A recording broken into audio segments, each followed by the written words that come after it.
Marlène Mvuto dit ceci.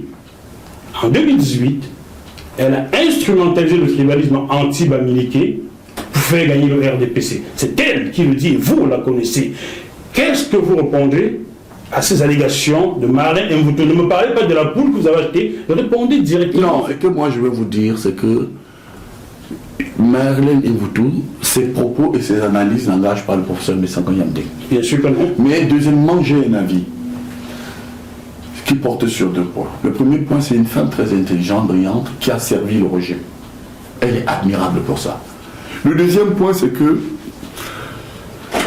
Marlène, comme beaucoup de personnes ayant servi ce régime, ayant tout donné, ayant côtoyé le pouvoir dans toutes ces strates, a craqué parce que, effectivement, en écoutant Marlène Mvuto, le premier sentiment que j'ai eu, la main sous la joue, j'ai dit, oh mon Dieu, regardez comment ce régime bouffe ses enfants.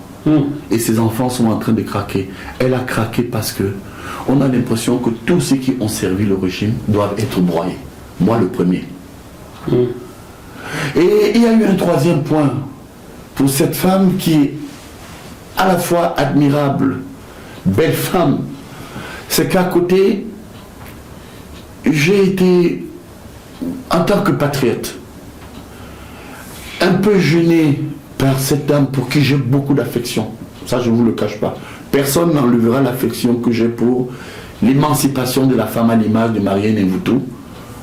Lorsque, sur ce point noir, elle a mis et étalé la vie de la nation, notamment de notre première dame, comme ça, à mon Dieu vision, dans la rue. Vous comprenez, je pense que il faut, et je l'ai dit, il manque autour du président Paul Biya et de son épouse, notre chère première dame, les hommes de crise. Je vais reformuler ma question. Ma question n'était pas de savoir ce que Marlène Mvuto a fait la première dame, mais de savoir qu'est-ce que vous pensez et de tout ce qu'elle a dit, des propos de Marlène Mvuto qui allègue qu'en 2018, pour faire monter l'appareil de votre champion Paul Biya, elle a instrumentalisé le tribalisme anti-bamileke au Cameroun. C'était ça ma question. Vous voyez que vous êtes un journaliste. Vous m'amenez maintenant, quand je vais dire que vous êtes un journaliste qui ne me comprend pas, si vous voulez même. Mais distrait, c'est-à-dire que je viens de vous dire que j'ai donné ma position, que ces positions, les prises de position ne m'engagent pas. D'accord. Et les téléspectateurs, si vous n'effacez pas ça parce que vous êtes quelqu'un qui censure tout, peuvent bien voir que j'ai répondu en vous disant que ces prises de position ne m'engagent pas. Vous serpentez, vous allez maintenant sur la première dame. Je n'ai pas posé de question sur la première dame, on arrivera sur elle s'il le faut. Je reste sur le tribalisme instrumentalisé par la machine RDPC. Mais pourquoi vous me posez donc la question de savoir ce qu'elle a dit? Ça veut dire que cette instrumentalisation du tribalisme anti-bamileke a fait gagner votre camp RDPC. Et vous voulez que je fasse quoi? Elle fait le coming out, elle le dit. Mais vous savez, dans tous les systèmes politiques, rappelez-vous de l'affaire Tibéri.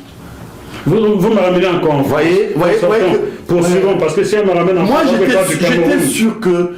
Monsieur Mafou, voyez, c'est parce que j'ai du respect pour vous. Mais finalement, vous êtes un journaliste. En fait. Vous êtes lunatique. Ah ben c'est ça, merci. C'est-à-dire quelqu'un qui change à tout moment. Vous me demandez qu'est-ce que je pense des victoires qu'elle a apportées. Non, pas des victoires, pas des victoires.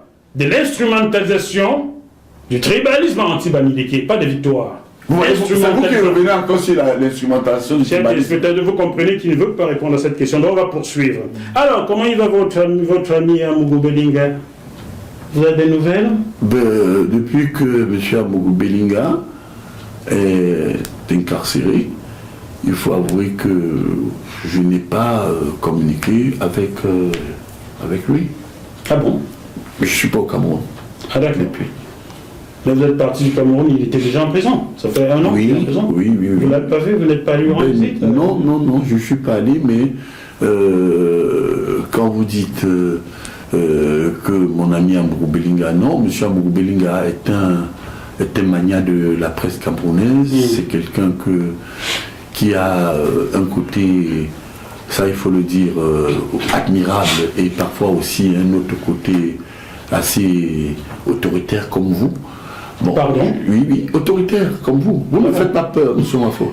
Vous comprenez? Je ne sais pas, vous ne connaissez pas Je vais passer un coup de fil à M. Flamine Dongo, je pense que lui peut vous faire peur. Oui. Donc c'est pour vous dire que maintenant, de ces nouvelles, c'est un brave monsieur, un opérateur économique qui a beaucoup apporté au Cameroun. Et mon souhait est que la justice soit rendue pour qu'enfin sur l'affaire Martinez-Zogo, la vérité éclore. Ah d'accord, je ne vais pas citer cette fameuse ligne qui fait mourir les gens. Vous voyez de quoi je parle? Je ne vois pas. Ah d'accord, vous voyez pas de quoi? Je vous comprends, vous ne pouvez pas voir. D'accord. Voilà, Magna, un opérateur économique. Vous n'avez qu'à publier les noms de tous ceux qui ont bénéficié de cette ligne.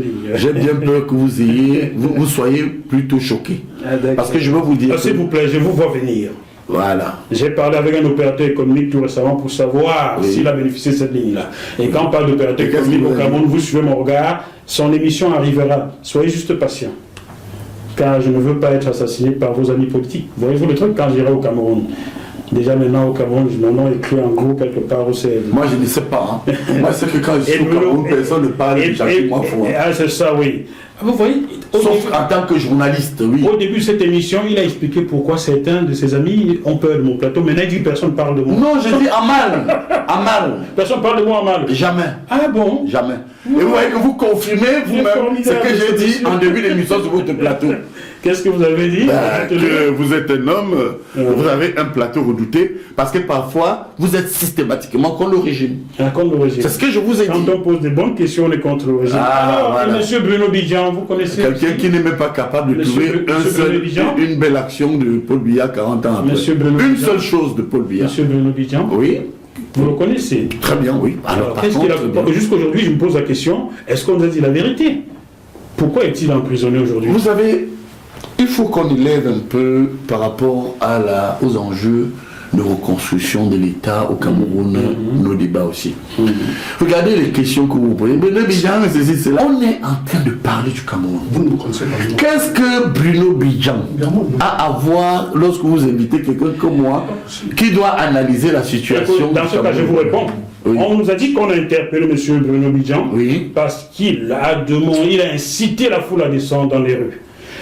Mais lorsque nous regardons, ce monsieur, journalistiquement parlant, n'a fait que son travail.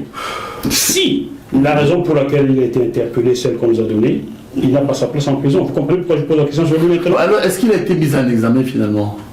Moi, j'aurais aussi appris. Oui, voilà, mais tout ce que je peux vous dire, ce garçon est un ami, il est même un fils pour moi. Je le sais. Bon, et Bruno, je suis en France, je vais au Cameroun dans une semaine.